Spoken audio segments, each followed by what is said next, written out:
Well, Keenan was our oldest, and he was born actually right before I became a Christian, so in September of '88. And on his second birthday, he was diagnosed with leukemia, and that was 9-10 months after I became a Christian.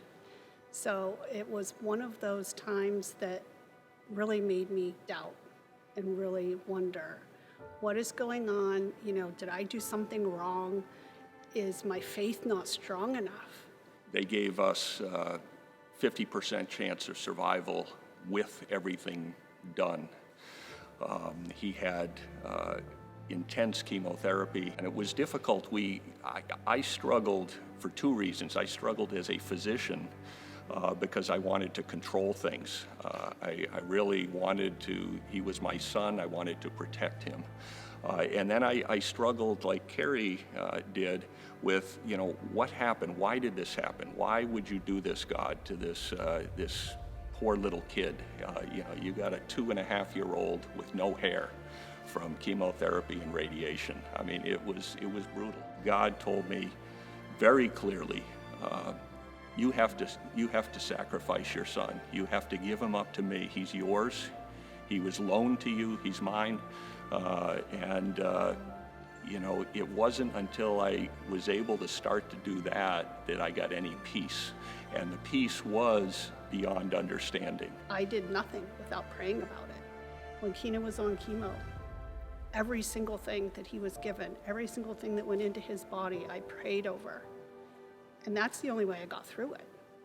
And we had people in the neighborhood coming up to us and say, I don't know how you're doing this.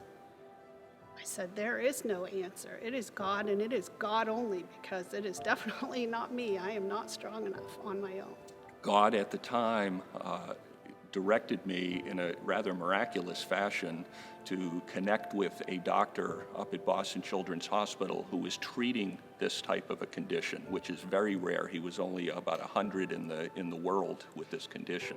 And this doctor performed an experimental surgery called a bilateral peel synangiosis, and this indeed worked, and it worked well. He went on and lived essentially a normal life for several years, which was definitely an answer to prayer.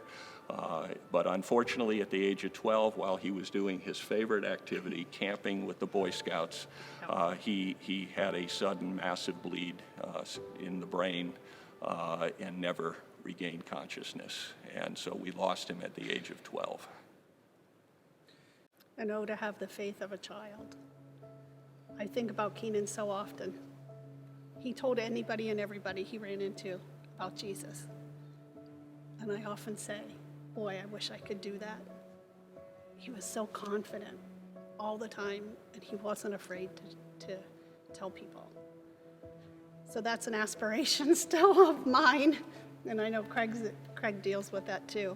We quickly realized as we looked around at other families that were going through this, that when something like this hits your family, you either curse God and walk away, or you embrace God.